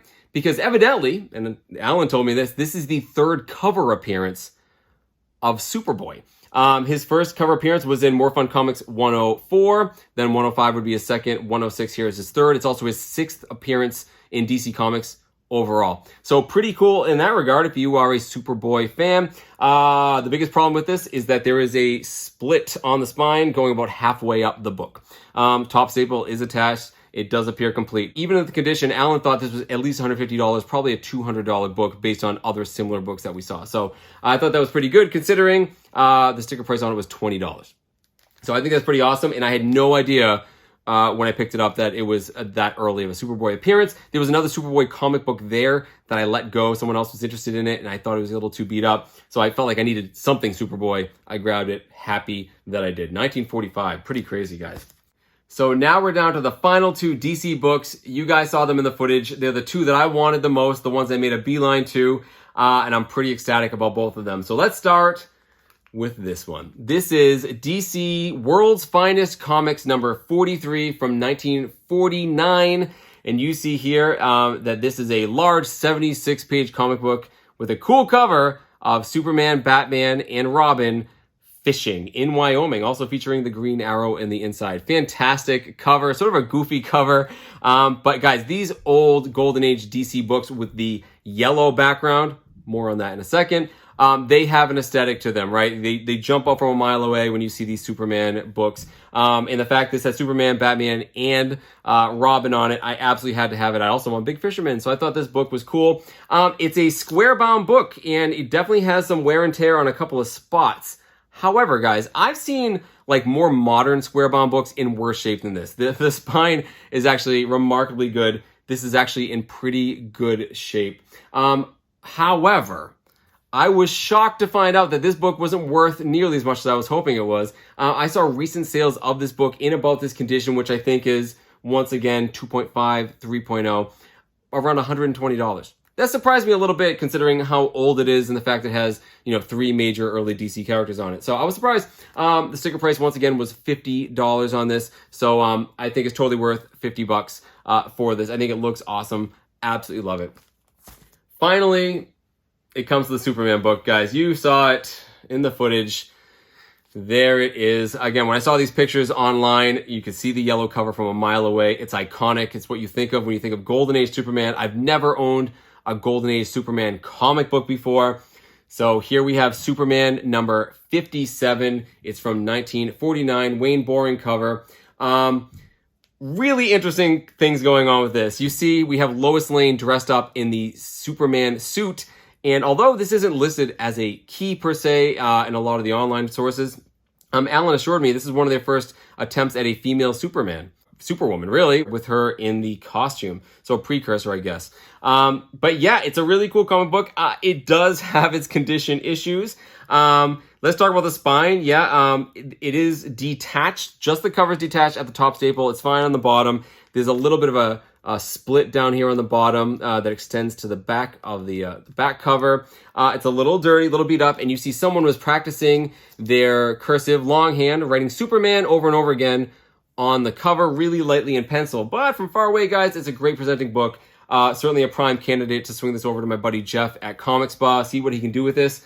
I don't know if he's ever worked on these early Supermans before, but he's worked on Golden Age books for me before, and he's fantastic. So pretty excited about this. Now, how much is this worth? Well, that's a tough one because I actually thought it'd be worth quite a bit more, and then it looks like it's in a little worse condition than I initially thought. But once again, I was surprised because it's not a major key of Superman, despite the fact how old it is, and it is early Superman. This, in its condition, retails for about $250 to $275. Is a pretty conservative place to put this book. But I don't care. I think it's an awesome comic book. A great addition to anyone's collection, I think. So yeah, I was a little surprised it wasn't worth more. But again, the condition is everything, guys. Obviously, it brings it down. And that spine is a little spooky. Hey, maybe a little trip to Comic Spot will change it. And I'll think a lot better about the condition of this book. But for now, I think this is just a little bit under a $300 book. So I have one more thing to show you guys. But before I do, I told you I would tell you what I paid for all these. This one was listed $40 because of the condition. So altogether, if you add all these up, it came to about $330, and they gave me a bulk price of $300. So I got about 10% off. Now, obviously, if this is in fact close to a $300 book, and who knows what that heady book is, clearly I definitely got my money's worth. Now I have one more book to show you guys, and it's probably the biggest mystery, but potentially the most profitable one in here. and it's this. So this is an Archie official club magazine from December of 1949. That's all I really know about it. I went into the inside. It's lots of Christmas type themed things. And on the back, there is an ad for the official Archie store. So I tried looking this up. Alan tried looking this up. My buddy Matt tried looking this up. And we could not find anything exactly like this. We found things very similar to it that are from the same age, same years, citing the same Archie fan club, the same Archie store, and those are worth a lot of money. Hundreds, even thousands, depending on condition. And in this particular case, look at the condition, guys. I mean, it is minty. There's a couple of small spine ticks, but it's beautiful. The back looks great. I'll put a picture of the back so you guys can see it. I mean, I can't believe the condition of this thing. So yeah, I don't actually know what this is worth, but it has the potential to be worth a lot. I can't tell you what this is worth, but I can absolutely tell you what I paid for it. $5. This is absolutely worth $5 for this gamble. And in this particular case, guys, where me and Alex and Alan and Matt couldn't figure it out, I'm appealing to all of you. If any of you know what this is worth, have seen similar sales or of this exact same publication, I would love to hear about it. Sound off down in the comments and let me know what you think the value of this is. I think it's pretty fantastic and obviously totally worth $5. So there you go, guys. I think that was a pretty successful estate sale for me. Totally worth getting up early for, or staying up late, depending on how you define it. But head on down to the comments, guys. Let me know what you think of estate sales. Let me know what you think of the footage. And of course, let me know what you think of my pickups. Which one do you like the best? Definitely let me know if you are a fan of good girl art. Like, I totally get it, why people are really into this. I just think these books are fantastic looking. Let me know if you are a fan as well. And of course, let me know what you think of the superhero books, guys. You know, for a lot of these, you know, they're not major keys or anything like that, but just the age of these and the fact that they're superheroes is not lost on me. The fact that I can hold up right now a Golden Age yellow cover Superman and say it's mine is pretty special. It doesn't matter if it's worth a ton of money or not. I think I got a great deal on it, and I love the fact I'm holding it in my hand. Just fantastic. And of course, if you have any insight into what this is, how much it's worth, or any of these comic books down here, I would love to hear from you as well. That's it, guys. In the meantime, I hope you keep hunting for comic books in strange and unusual places like estate sales. Thank you so much for watching. I'm going back to bed.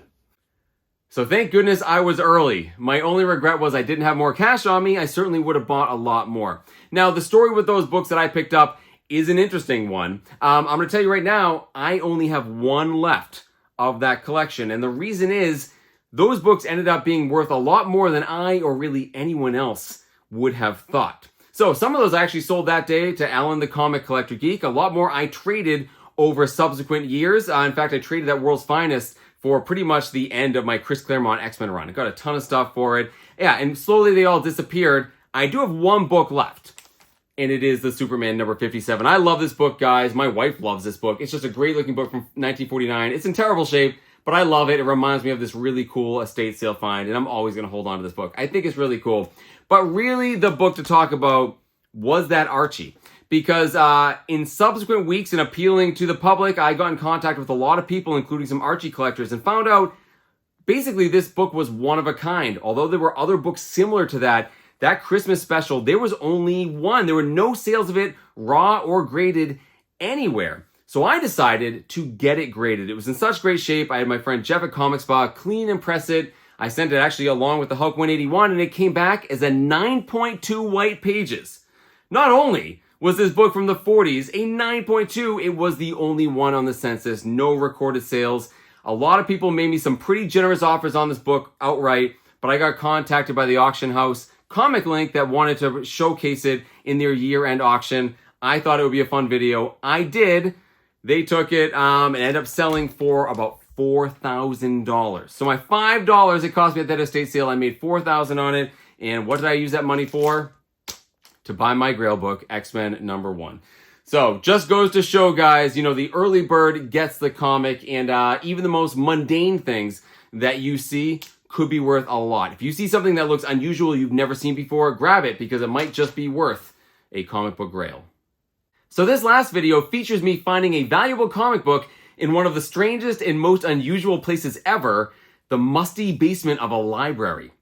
Seriously, check it out.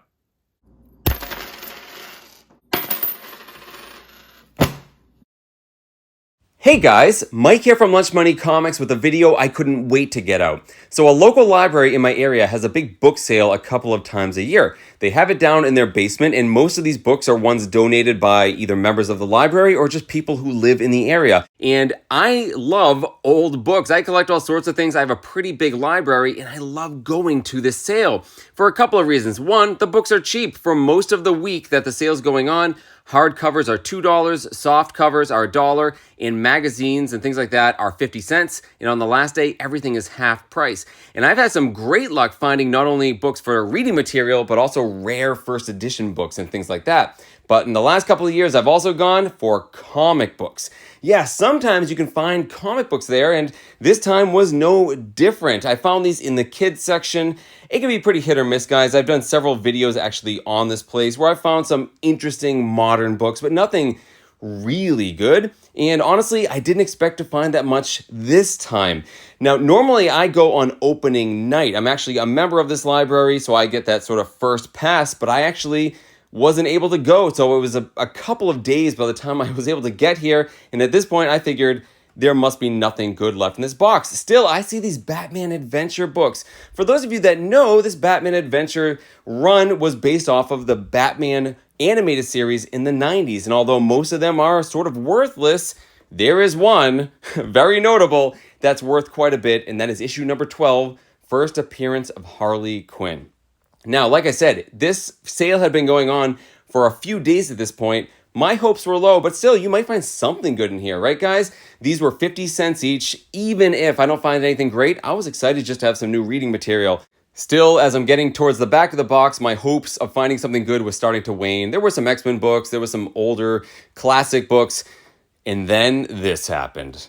There it is, guys. I found, to my shock and delight, Batman Adventures number 12, First Appearance of Harley Quinn, not in a bag or board. It had been sitting in this box for decades, presumably never bagged or boarded, but in fairly good condition, honestly.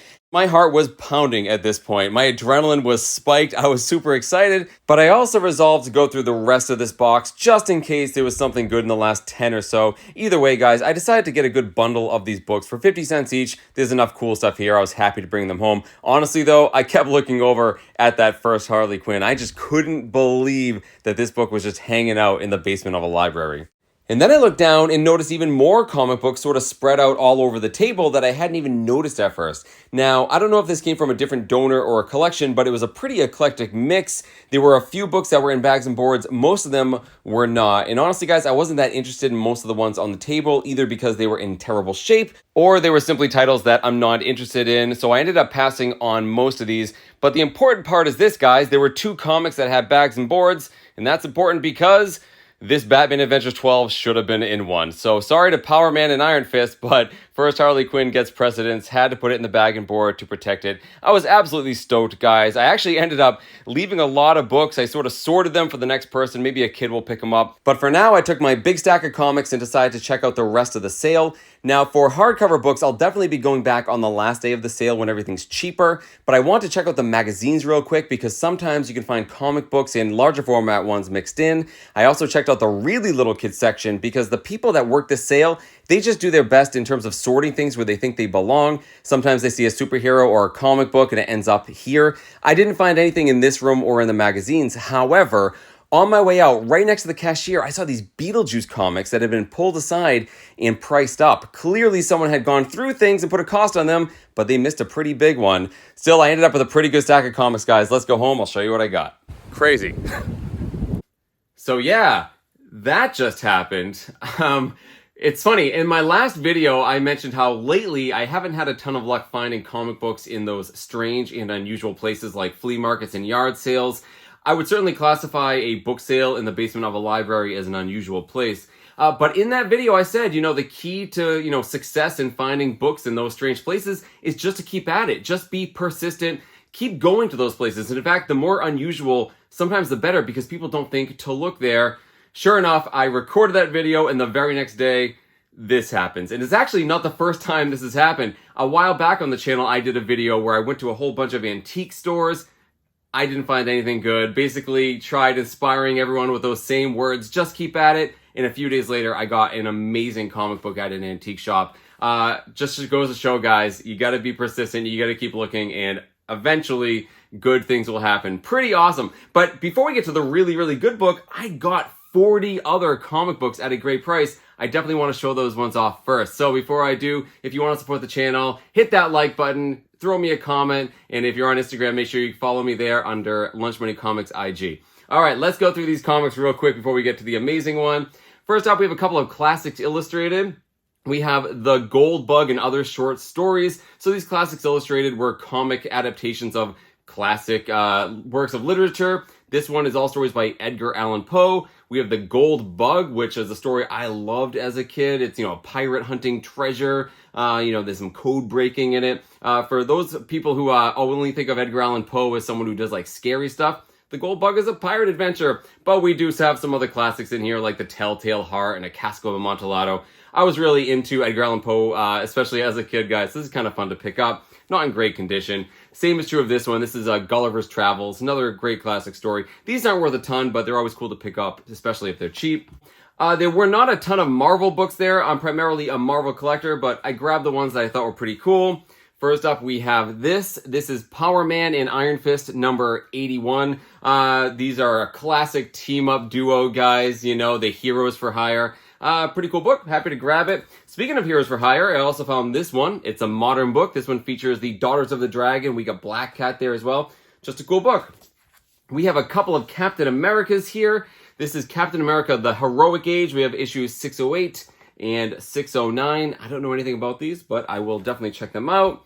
You see, I haven't bagged or boarded any of these. We have Tony Stark is Iron Man, number 56. I don't know. Pretty cool Iron Man comic. It appears to be more oriented towards kids. Then we have some early 2000s Fantastic Four. This is issue number 39. There were not a ton of X-Men books. X-Men are my favorite. I did find a couple I had to pick up. We have this one, Classic X-Men number 15. Couple things going for this. These classic X-Men books were reprintings of older X-Men books. This is a reprinting of issue, I believe, 108, which was the first Chris Claremont and John Byrne collaboration. So it's a great read, part of the Phoenix Saga, not the Dark Phoenix Saga yet. Very cool. And also we have a great Art Adams cover right there. Awesome. Oh, we have Corsair on the back. Neat. We have a more modern X-Men book. This is X-Men Curse of the Mutants number 1. This is a series from like 2010, 2011. Basically the X-Men versus vampires. So, that's going to be fun. This one's actually quite interesting. This is Rocket Raccoon number 1. This is a Loot Crate variant showing Rocket with Thanos. I don't know much about this, but a little bit slightly rarer book, I believe. And that's it for the Marvel ones, guys. There was a ton of DC, as you saw, so let's jump into those. And actually, most of those DC were Batman titles. So we have a whole bunch of detective comics. These are all from the 90s. 1991, we have number 626. We have number 636. We have number 637. Again, I don't know if any of these are key issues. I seriously doubt it. And then we have an annual, Detective Comics number 4. Not bad. And then we have the proper Batman title. We have Batman number 491. Great cover. I'm not sure who did this one. Features the Joker on there. I believe this is a prelude to Nightfall.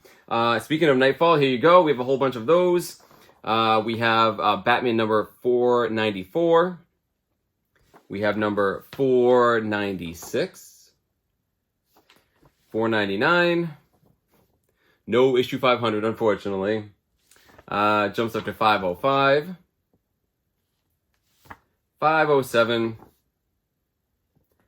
and 486. I got out of order there. I think this is the first appearance of this guy, Metalhead, who's kind of like a spiky guy with a spiky tail or something. I don't know. I don't know anything about Metalhead. Let me know down in the comments if you do. We have 506. And then we have a couple of issues here. Batman Cacophony. Batman number 1. So this is Kevin Smith. Pretty cool. And we have issue number 3. So it's a 3-part series. I have 2 of them. I did not see the second one. Maybe I did and I missed it. That's pretty cool. So that was all of the regular comic books. Again, I don't know if there were necessarily any keys in there. I don't think so, but I was happy to pick them up for 50 cents each, guys. But now we get to the Batman adventures, and I have a whole bunch of those. Like I said in the voiceover, There's really only a couple of these that you want to look for. The first issue, certainly, and then issue number 12. But they're pretty cool. For those of us who grew up in the 90s and were a big fan of the Batman animated series, and it was awesome. These are pretty cool. You know, these are the comic adaptations of that cartoon. So not in continuity or not in canon with the main DC universe, but still kind of fun. So we have issue number 6, issue number 7. Actually, we have most of the run here, guys. 8. Skip a few. Great cover on 11. Batman and Man-Bat. Pretty neat. Number 15. 17. Can't go wrong with Batman on a horse. This is a great cover here. Number 18. We have number 19. Great Scarecrow cover. It's close to Halloween right now. 20. Another great Halloweenish looking cover. This is 21. Great Two-Face cover.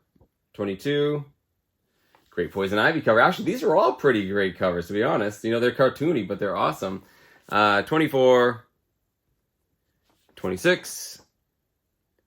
And finally, we have 27. I don't know what's going on here. A little Batman versus Batman. So as I'm seeing these Batman adventures, I'm holding on to a glimmer of hope that there is a Batman Adventures 12 in here. Because here's the thing, guys. There's only a few 90s books that are actually worth a lot of money. You know, New Mutants 98, first Deadpool comes to mind, and this book. And the thing is, because they're 90s books, they get overlooked a lot. And you'd be surprised how often they end up in, you know, dollar bins and things like that. And there's a couple of reasons for that. One, you know, if you think about older books, Golden Age, Silver Age, Bronze Age, the people who collected those are older and, you know, they're more likely to be retiring, find these old comics and assume they're worth money, bring them to a comic book shop or something like that. Or unfortunately, they pass away and their relatives, you know, find it, you know, hey, let's go get grandpa's old collection. It's got to be worth some money. That happens a lot. But for modern comic books, stuff from the 90s, those people are still relatively young. You know, they're my age and they're usually just sitting in a box somewhere in their attic or in some cases like their parents' house. My parents had my comics for, you know, all through my 20s pretty much. So it's not that unusual for these to get overlooked and end up in those dollar bins. As a matter of fact, the other day I saw on Instagram, a pretty notable seller found one of these in a dollar bin. It happens. So as I'm going through, you know, this box, I'm seeing these Batman Adventures, I'm thinking, you know, if there's one book that's worth money that's going to be in here, it would be that. Even that being the case, guys, you saw, it was like 10 from the back. It's kind of given up hope. And when I saw this, I was literally shaking. And I couldn't believe it, guys. I still can't believe it. There it is. Batman Adventures number 12 from 1993. First appearance of Harley Quinn in comic books. Of course, she was a creation just for the cartoon, sort of a female equivalent of the Joker, but she had such a fun, plucky personality. People liked her so much, she eventually crossed over into the main DC continuity, became part of the actual canon storytelling of DC Comics. And of course, over the subsequent decades, her popularity has skyrocketed. She even appears in movies, most notably played by Margot Robbie, and then most recently by Lady Gaga in the much maligned Joker number 2. But she is definitely one of the most popular characters from the 90s, and also her first appearance is one of the most expensive. So let's talk about this book for a quick second. First and foremost, remember when this is from, the early 1990s, during that time of the boom and the bust. Comic books were notoriously overprinted and overproduced, but this book's a little bit different, right? 1993, we're getting close to that bust there. Not only that, because it's an adaptation of the cartoon, depending on the source, guys, these didn't have a super high print run, at least relative to other 90s books. Some sources say there were between 40,000 and 60,000 copies of this book. Again, not an insignificant amount, but not a ton either. But on top of that, you will notice this is a newsstand. So a newsstand comic in this, guys, I don't know what percentage of those, 50,000 or so were newsstands, but it can't be a lot. And because of that, again, this book is worth a little bit more money. Let's talk condition really quick. You saw it come out of that box, guys. I'm pretty sure this has never been bagged and boarded. I think for 30 plus years, it's just been laying there like that, which means all things considered, I can't believe the condition this is in. There's no big color breaks or creases to speak of whatsoever. There's a little bit of white right there, almost like someone, I'm going to drop something on it, like a quarter or something, but that's the only color break on it. There is some foreign substance on it. It might just be dust. I think it just needs a clean and a press to be sure. I'm always wary about cleaning modern books, especially the ones from the 90s, because they were worse paper quality. They were making so many of them, and sometimes you get a little color lift. Still, I'm going to send this over to Comic Spa to see what he can do with it. Conservatively, guys, I think this is a 7.75. And for those of you that care about value, I'm going to again be conservative, and I would say this is at least a $300 book that I got for 50 cents. I know you guys were wondering. I'm pretty sure that's what it is. Pretty insane thing to find in the basement of a library. And for those of you wondering what I'm going to do with it, well, yes, I am primarily a Marvel collector. Do I need to hold on to this book? I'm not sure. I love the story attached to this, how I found it, so I think I'm going to hold on to it for a while. But this is a great book. If something comes up, maybe I can sell it or trade this book to leverage into something I want more. But for now, absolutely keeping this book. It's awesome. It's cool. And again, it's all about the story for me. Crazy. So head on down in the comments, guys, and let me know what you think of all of this stuff. Let me know what you think of this book in about 50 cents. That's pretty nuts. Listen, if there's one thing I want you to take away from this video, it's when I say keep hunting for comic books in strange and unusual places, I truly mean it. Because, listen, guys, I hear down in the comments all the time, people say they go to yard sales and flea markets all the time. They don't find anything good. I don't often find good things either. The key is, as always, persistence. Just keep doing it over and over again. And the weirder the place, yeah, the less likely there'll be comic books there, but the more likely people haven't looked for them there. You know, I'm always looking on, Facebook and on Instagram for local sales like this. Anywhere you can find books or magazines or periodicals. You never know if there's going to be comic books, guys. Do the research. Keep on going. You will fail most of the time, but sometimes, something pretty magical happens. I hope that inspired some of you guys to keep hunting. So yeah, keep hunting in those strange and unusual places. Thank you guys so much for watching. I'll see you next time. So pretty great find for 50 cents, right? And in amazing shape, all things considered, where I found it. Where is this book today? Well, once again, Jeff at Comic Spot cleaned and pressed this book. It looked amazing afterwards once he took all that surface dirt off, and I had it for a while. It was a great piece of my collection, but ultimately I did sell it. Yeah, I was at a comic show. I brought some trade stuff, and a local vendor gave me an offer I couldn't refuse. I got almost $300 for it. So a pretty good return on investment, and it didn't hurt me too much, guys. I don't really collect DC that much or modern books, and I was happy to take that $300 and buy some vintage Marvel that better fit my collection. But hopefully the lesson here isn't lost, guys. Whenever you see any place selling books, periodicals, magazines, newspapers, look really hard, because you never know if there's any valuable comics lurking underneath. So there you go. That was my supercut of the best things I ever found in strange and unusual places. Head on down in the comments and let me know which of my finds you like the best, and also let me know what you think of this video format. Would you like to see some other supercuts about other categories or stories? Let me know down in the comments. And if you like a certain type of video, remember I have playlists. You can look up comic shows, comic shops, or more strange and unusual places. And all the books that I showed you in this video, pretty much all of them have a follow-up video or 2 or 3 if you want to know more about what happened. And that is it, guys. I always say it, keep hunting for comic books in strange and unusual places, because as those videos just showed, you can find some pretty insane stuff. Thanks for watching.